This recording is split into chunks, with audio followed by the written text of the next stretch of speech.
अच्छा जी, coming back to the channel again. और आज के लेक्चर में हम देखेंगे कि एपीआईज क्या होती हैं, कहाँ यूज़ होती हैं, क्यों यूज़ होती हैं और कितनी क्यों हमारे पास डेवलपमेंट साइड पे इतनी ज़्यादा इंपॉर्टेंस है एपीआईज की। So let's start. इसको आप कंसीडर करें एक बहुत सिंपल और ईजी और बहुत मज़े के एग्जांपल से आप सबको बताती हूँ कि सपोज करें कि आपके घर में एक पार्टी है और आप खाना बनाना नहीं चाहते, आप कहीं बिजी हैं, ठीक है, आपके पास टाइम नहीं है, तो आप क्या करते हैं, आप कहते हैं कि हम ऑर्डर कर लेंगे, ठीक है।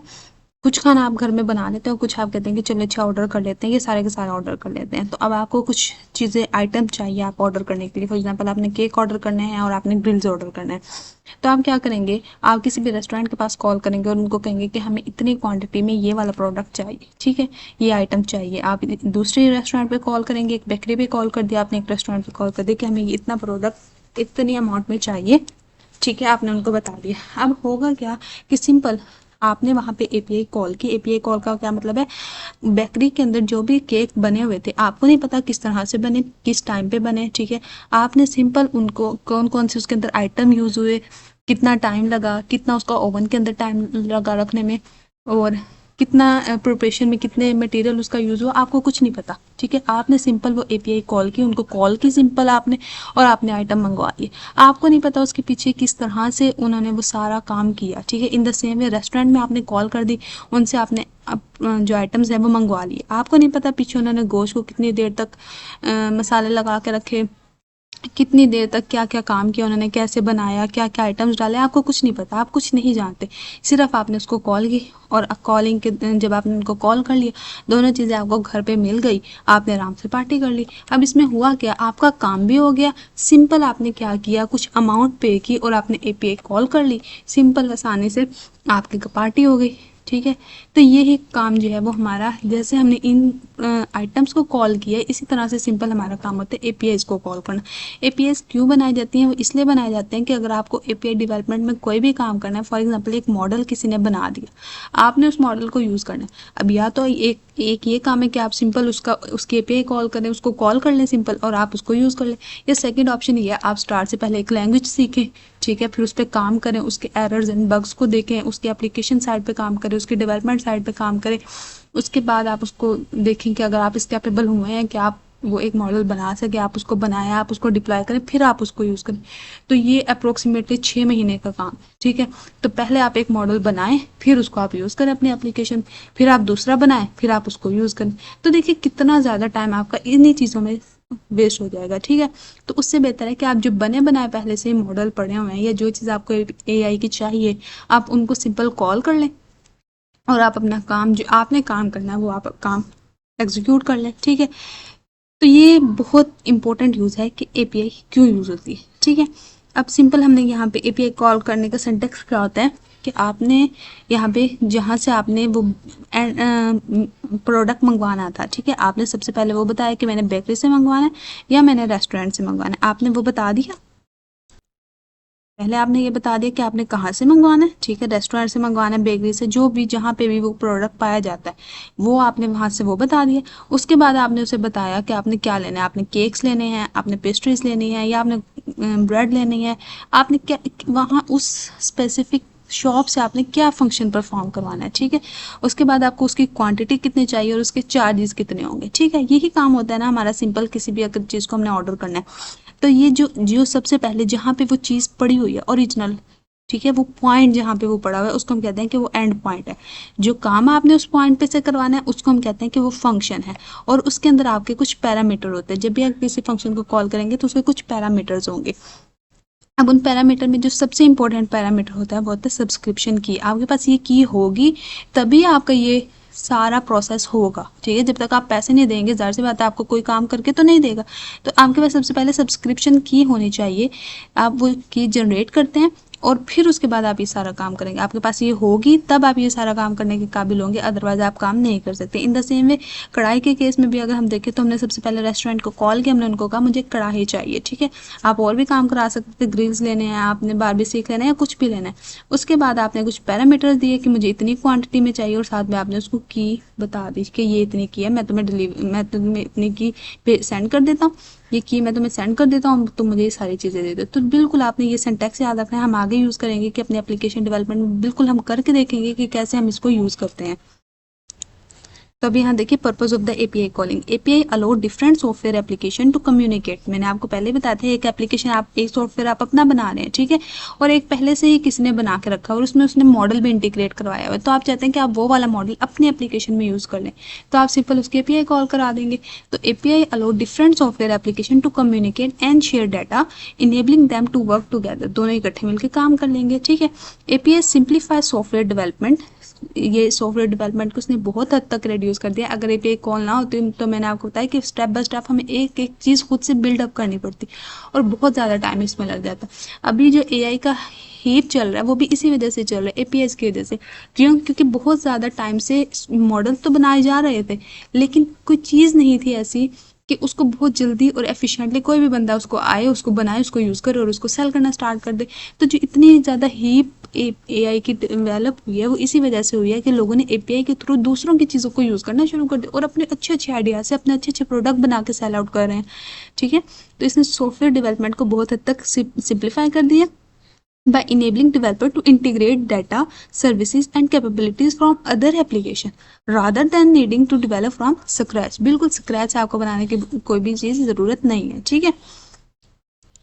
अब एपीआई कॉलिंग के कंपोनेंट्स क्या क्या होते हैं। सबसे पहले एपीआई क्लाइंट होता है। क्लाइंट बेसिकली वो पर्सन होगा जो कि कॉल करेगा एपीआई को, ठीक है। एपीआई कहते हैं एप्लीकेशन प्रोग्रामिंग इंटरफेस, यानी जो एप्लीकेशन आप प्रोग्राम कर रहे हैं उसका इंटरफेस पे वो कॉल होगी, ठीक है। वो कॉल होगी तो आपका वो इंटरफेस बहुत अच्छे से एग्जीक्यूट हो जाएगा। API client make it easier for a person to use API while hiding the complexities of the API backend detail। backend की डिटेल आपको जानने की ज़रूरत नहीं है। तो क्लाइंट वो पर्सन होगा जो उसको कॉल करेगा। एंड पॉइंट वो पॉइंट होगा जहाँ पे वो API पड़ी होगी, जहाँ पे वो API लोकेट होगी, उसकी लोकेशन जहाँ पे होगी, ठीक है। तो and point is a dedicated URL uniform resource located that point the location of the resource on the server, ठीक है। सर्वर पे जहाँ पे भी वो मॉडल पड़ा होगा उसकी जो लोकेशन होगी उसको हम क्या कहेंगे, वो एंड पॉइंट है। एपीआई की आपके सब्सक्रिप्शन की होती है, ठीक है।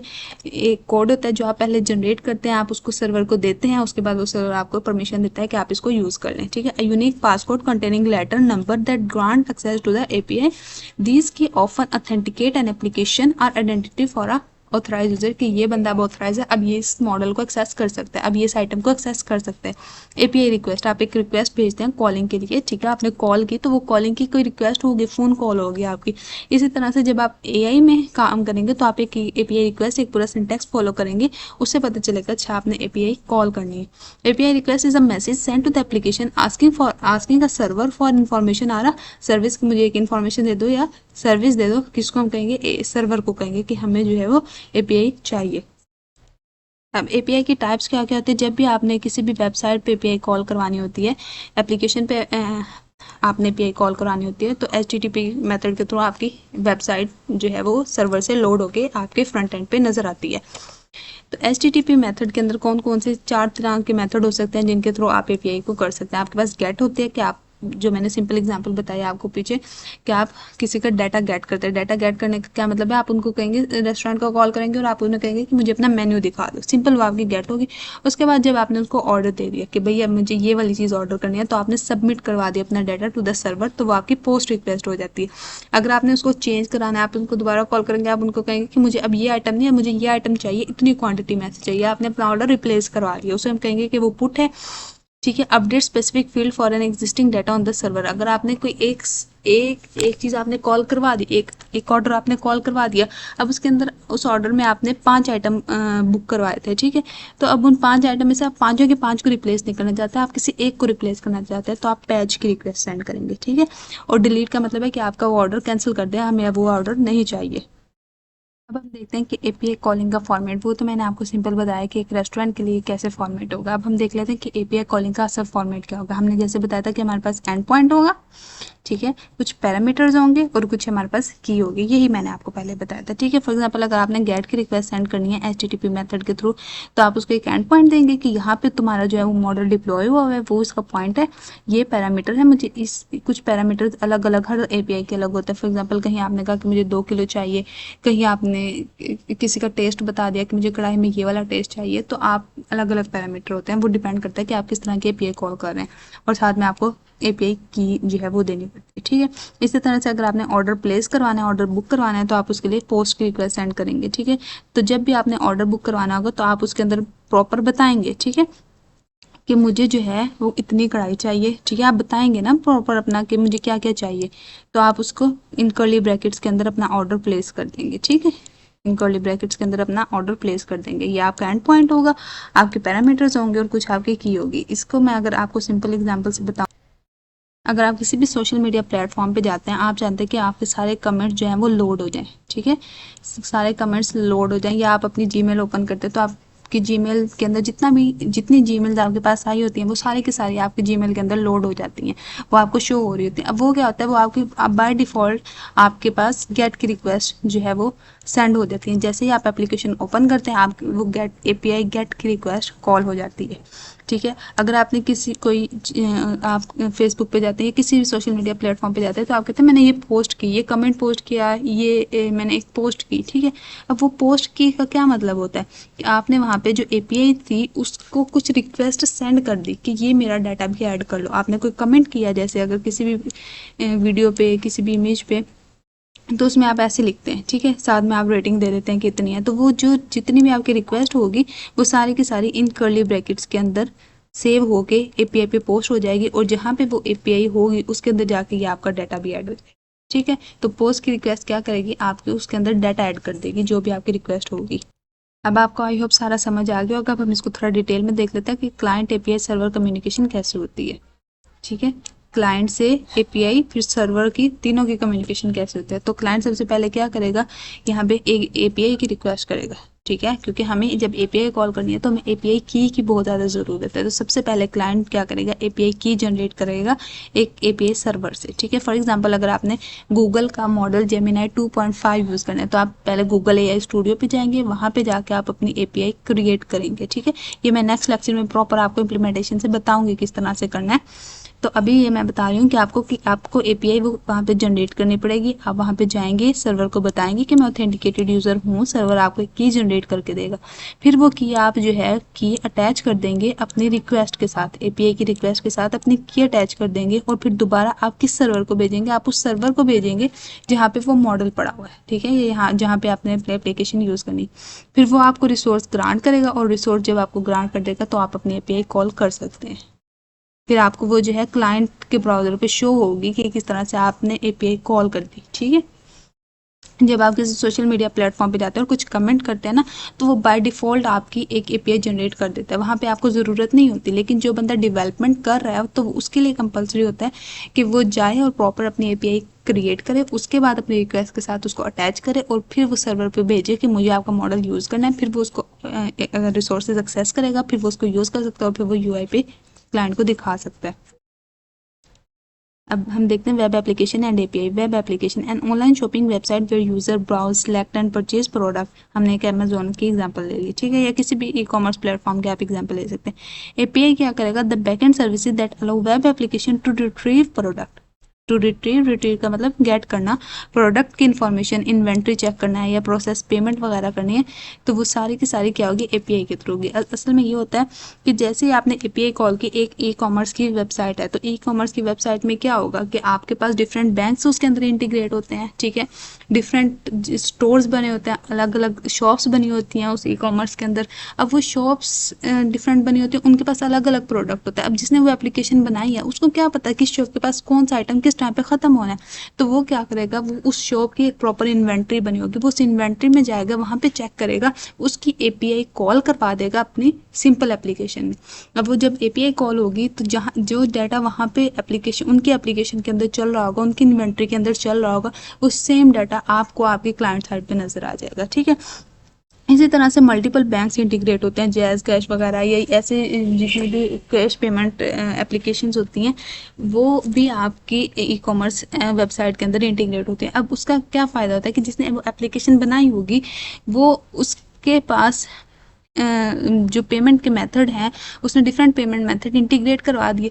अब वो जैसे ही कोई बंदा जो है वो पेमेंट करता है, ट्रांजैक्शन करता है, उसने पेमेंट सेंड की, तो पेमेंट सेंड करने के बाद बैंक के पास मैसेज चला गया कि जो है वो पेमेंट रिसीव आपको इतनी होगी। अब वो उस बैंक की एपीआई एप्लीकेशन के अंदर कॉल हो रही है, जैसे ही वो एप्लीकेशन के अंदर कॉल हो रही है तो सेम टाइम पे डाटा अपडेट हो जाएगा।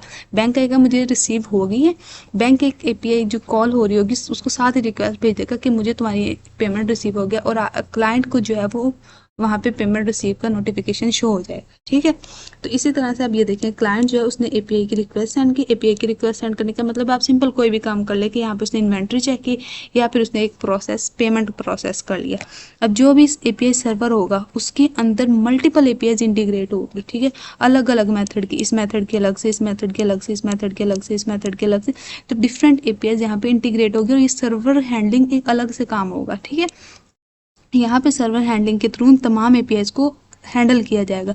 और फॉर एग्जांपल अगर यूज़र ने रिक्वेस्ट किया अभी हमारे पास इन्वेंट्री चेक करने की, तो ये यहाँ पे चलेगी रिक्वेस्ट एपीआई की, और जो भी यहाँ से डाटा अपडेट होगा वो दोबारा यहाँ पे आएगा सर्वर के पास, और सर्वर फिर उस रिस्पॉन्स को आगे सेंड करेगा। ठीक है, तो यहाँ पे मिडल लेयर यहाँ पे सर्वर होगा। इसी तरह से अगर उसने कहा कि मुझे पेमेंट चेक करनी है या प्रोडक्ट की डिटेल चेक करनी है, तो वो उस स्पेसिफिक शॉप को स्पेसिफिक बैंक के पास रिक्वेस्ट जाएगी, उनकी एप्लीकेशन के अंदर चेक होके आएगा, फिर यहाँ से उसको यहाँ पे इंटीग्रेट करवा दिया जाएगा। तो जितनी भी ये बड़ी बड़ी ई कॉमर्स वेबसाइट है, सोशल मीडिया प्लेटफॉर्म है, क्योंकि ये एक पर्सन की अथॉरिटी नहीं होती, इसके अंदर मल्टीपल लोग होते हैं, तो इसके जब पीछे छोटी छोटी एप्लीकेशन इंटीग्रेट हुई होती हैं इसके साथ, जो कि इसकी प्रॉपर वर्किंग को अच्छे से परफॉर्म करती हैं।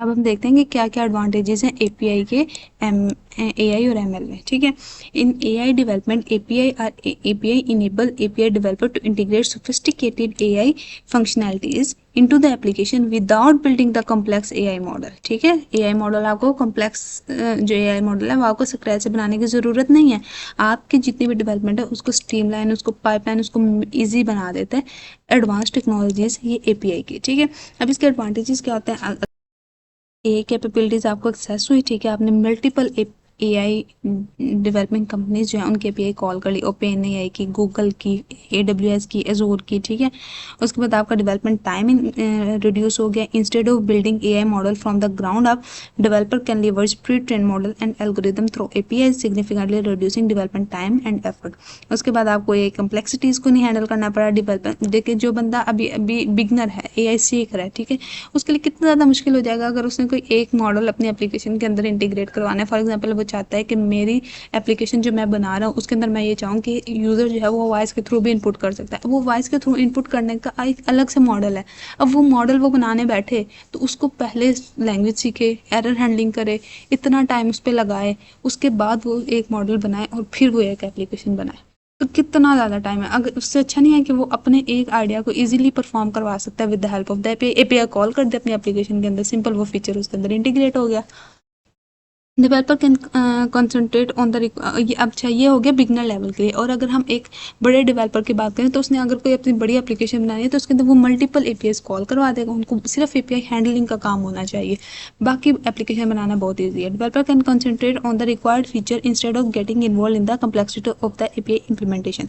उसके बाद आपके कॉस्ट भी रिड्यूस हो जाती है। अगर आप एक मॉडल बनाने बैठे उसके लिए आपको अलग से सीपीयू, अलग से सर्वर, अलग से आपको ऑपरेटिंग सिस्टम चाहिए, उसको हैंडलिंग चाहिए, उसको सॉफ्टवेयर इंजीनियर चाहिए, आपको एक जो है वो सिक्योरिटी का बंदा चाहिए, उसके बाद आपको डेटाबेसेस चाहिए, तो कितना ज़्यादा काम हो गया, इतना ज़्यादा आपके पास कॉस्ट आ जाते हैं। तो कॉस्ट मैनेजमेंट बहुत ज़्यादा मुश्किल है। आप सिंपल एक एपीआई कॉल करें, एपीआई कॉल कुछ एपीआई फ्री भी होती हैं जो टेस्टिंग के लिए बिगनर्स के लिए होती हैं, और कुछ होती हैं वो पेड भी होती हैं। तो वो पेड इतनी ज़्यादा पेड नहीं होती कि आप इतने ज़्यादा अपने हार्डवेयर रिसोर्सेज बाय करें, उनसे बहुत ज़्यादा इजी होती है। फॉर एग्जांपल अगर आपको एक हार्डवेयर रिसोर्स बाय करने के लिए आपको $1,00,000 चाहिए, तो सिंपल आप एक एपीआई $1, $10, $20, $100 मैक्सिमम, उसमें आप कॉल करके अपनी एप्लीकेशन सिंपल।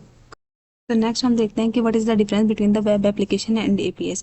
वेब एप्लीकेशन असल में आपके पास एक एप्लीकेशन होगी जो आपको वेब पे नजर आएगी, जबकि एपीआईज जो है वो आपके पास एक इंटरफेस होता है जिसको आप कॉल करते हैं और आप कोई भी फंक्शनैलिटीज़ या मॉडल इंटीग्रेट करवा सकते हैं। तो इनके अंदर डिफरेंस देख लेते हैं। सॉफ्टवेयर एप्लीकेशन एक्सेस आप थ्रू ब्राउजर एक्सेस कर सकते हैं, जबकि आपके पास एप्लीकेशन सेट ऑफ रूल्स होते हैं जो कि दो सॉफ्टवेयर्स के दरमियान इंटरेक्शन का काम करते हैं, दरमियान में वेटर का काम करते हैं। जिस तरह से आप कोई चीज़ ऑर्डर करते हैं और आप किसी रेस्टोरेंट में जाते हैं, आप ऑर्डर को वेटर को कहते हैं कि मुझे ये चीज़ें ला दो, वेटर जो है वो बैकएंड पे जाता है, इन्वेंट्री में जाता है, वहाँ पे जाके खुद शेफ से चीज़ें लेके आता है। आपको नहीं पता पीछे से वो कैसे गया, कहाँ से लेके आया, क्या क्या उसके अंदर आइटम डाले, किस शेफ ने दिया, कितना टाइम लगा बनाने में, आपको कुछ नहीं पता होता। सिंपल आप उसको ऑर्डर देते हैं, वो आपका ऑर्डर लेके आ जाता है। तो ये एपीआई कॉल यही काम करती है। कॉल आपने उसको किया, सिंपल वो आ जाएगा, आपका स्पेसिफिक डाटा लेके आ जाएगा। ठीक है। पर्पस क्या होता है वेब एप्लीकेशन का? यूज़र को यूआई इंटरेक्ट करवाना यूज़र से। उसके बाद एपीआई का काम क्या होता है कि डाटा एक्सचेंज करवाती है। ठीक है। यूज़र इंटरफेस इसका यूआई होता है, और ये टिपिकली इसके अंदर एपीआई के अंदर यूआई नहीं होता, क्योंकि इसके अंदर बैकएंड पे ही एक system to system, software to software, application to application data sharing हो रही होती है। इसको वेब एप्लीकेशन को आप ब्राउज़र के थ्रू, कोई भी ब्राउज़र हो गया उसके थ्रू एक्सेस कर सकते हैं, जबकि इसको आप कोई एक रिक्वेस्ट सेंड करते हैं कि मुझे एपीआई किस तरह की चाहिए। ठीक है। एचटीटीपी के थ्रू कर दिया आपने, रेस्ट के थ्रू कर दी, ग्राफक्यूएल के थ्रू, अलग अलग रिक्वेस्ट कौन सी गेट करनी है, पोस्ट कौन सी रिक्वेस्ट सेंड करनी है, तो आप उसको वो प्रोग्रामेटिकली आप उसको वो रिक्वेस्ट सेंड करते हैं। इसके अंदर डाटा जो है या लैंग्वेज जो है HTML CSS और जावा, ये बेसिक होती हैं बिल्कुल। आपने अगर यूज़र को यूआई दिखाना है तो ये तो बिल्कुल बेसिक है, बाकी बैकएंड पे अलग अलग लैंग्वेजेस होती हैं। उसके बाद ये जो है एपीआई, ये आपको किस फॉर्मेट में डाटा रिटर्न करता है, या आप जिस भी एप्लीकेशन से डाटा कॉल कराते हैं तो वो आपको 3 फॉर्मेट HTML, JSON और XML, इन 3 तरह के फॉर्मेट में आपको डाटा रिटर्न करके दे देता है। ठीक है। उसके बाद आता है इंटरेक्टिविटी। आप यूज़र जो है, चूँकि इसका यूआई होता है, इंटरेक्टिव होती है वेब एप्लीकेशन, तो डिफरेंट उस पर बटन लगे होते हैं, फील्ड्स होती हैं, यूज़र उनके थ्रू इंटरेक्ट कर सकता है। लेकिन ये क्या है, ये मशीन टू मशीन कम्युनिकेशन है और इसके अंदर यूआई का लैक होता है। ये एंड यूज़र यूज़ कर सकता है और इसको एंड यूज़र खुद यूज़ नहीं करता। हाँ, अगर कोई एप्लीकेशन ऐसी है कि उसके अंदर बाय डिफ़ॉल्ट एपीआई कॉल हो जाती है तो तब तो वो यूज़ कर रहा होता है। लेकिन अगर कोई ऐसी एप्लीकेशन है जिसके अंदर एपीआई बाय डिफ़ॉल्ट कॉल नहीं हो रही, लेकिन जैसे ही वो कोई बटन प्रेस करेगा तब उसने डेवलपर ने लॉजिक लगाई है कि एपीआई कॉल हो जाएगी। ठीक है। तो वो जो है एपीआई मोस्टली डेवलपर एप्लीकेशन के अंदर खुद यूज़ करते हैं। इसके एग्जांपल फेसबुक, अमेजोन इस तरह के है, लेकिन इसमें गूगल मैप्स के एपीआई, ओपन वेदर के एपीआई, ट्विटर के एपीआई, पेपाल के एपीआई, किसी बैंक की एपीआई, अलग अलग एपीआईज होती हैं। अब हम देख लेते हैं कि कौन कौन सी एपीआईज हमारे पास होती हैं। ओपन एआई की, गूगल की, माइक्रोसॉफ्ट की, AWS की, IBM की, ये हैं बहुत फेमस और पॉपुलर, जो बहुत ज़्यादा यूज़ होती है। इन्होंने चूँकि ये क्लाउड सर्विस प्रोवाइडर हैं तो इन्होंने हर तरह की एपीआई अलाउ की होती है ऑलमोस्ट। ओपन एआई की जो है मोस्टली क्यों ओपन एआई की और कौन कौन सी एपीआई ओपन एआई की फेमस है वो हम देख लेते हैं। इसकी टेक्स्ट जनरेशन की, टेक्स्ट ट्रांसलेशन की और कोड जनरेशन की, ये वाली बहुत ज़्यादा इंपॉर्टेंट है। गूगल क्लाउड की एपीआई जो है उसके अंदर विजन आ जाता है, स्पीच, NLP और स्ट्रक्चर डाटा एनालिसिस। माइक्रोसॉफ्ट की जो है वो माइक्रोसॉफ्ट मोस्टली एल्गोरिदम और मॉडल्स पे, इमोशंस पे, इस तरह की चीज़ों पे काम करता है। Facial recognization, speech recognization. IBM Watson की जो है वो इंटेलिजेंस ऐप, NLP, इंटेलिजेंस की जितनी भी कैपेबिलिटीज़, बिग डाटा को हैंडलिंग करना, वो IBM की करते। एक और होती है क्लैरिफाई, वो इतनी ज़्यादा इंपॉर्टेंट नहीं है, मतलब फेमस नहीं है, लेकिन वो भी होती है। वो mostly visual recognization, computer vision technology में यूज़ होती है। लेकिन ये नहीं, स्पेसिफिक नहीं है कि ओपन एआई की सिर्फ इन्हीं चीज़ों पे काम करेगी। ओपन एआई वाले और भी बहुत ज़्यादा एपीआईज देते हैं, लेकिन फेमस जो है वो ये हैं। उसके अलावा उनके पास हर तरह की एपीआईज मौजूद होती हैं। तो अब आपने देखा कि एपीआईज के थ्रू कितना ज़्यादा आसान काम हो गया कि हम एआई का काम या एआई की डेवलपमेंट, एआई के मॉडल्स जो हमने यूज़ करने हैं वो कितनी आसानी से हम उसको बना सकते हैं। ठीक है। तो this lecture was very important. APIs are very important in AI. Even कि अगर आप कोई सॉफ्टवेयर डेवलप करें, APIs are too much important. आपने कोई फीचर इंटीग्रेट कराना है, एपीआई आर वेरी इंपॉर्टेंट। आप एआई टेक की जितनी भी फील्ड्स पढ़ेंगे, आप CS पढ़ेंगे, computer science, software engineering, cyber security, ये जितनी भी टेक की फील्ड्स पढ़ेंगे, नेटवर्किंग, इंफॉर्मेशन टेक्नोलॉजी, या जो भी आप पढ़ेंगे, आप देखेंगे वहाँ पे बहुत इंपॉर्टेंट और एक हाईलाइटेड नेम होता है एपीआई का। तो एपीआई के कॉन्सेप्ट को समझना बहुत इंपॉर्टेंट है। अगले लेक्चर में हम इसका प्रॉपर इंप्लीमेंटेशन करके देखेंगे और आपको नजर आएगा कि किस तरह से हम एपीआई कॉल करके एक पूरा के पूरा फीचर एक कॉल करा सकते हैं। ठीक है। आपके ज़माने में फीचर है सिंपल, वो एक मॉडल होता है, उसके पीछे एक इंटीग्रेशन होती है, तो वो हम प्रॉपर देखेंगे एक बहुत इजी और सिंपल कॉन्सेप्ट के थ्रू।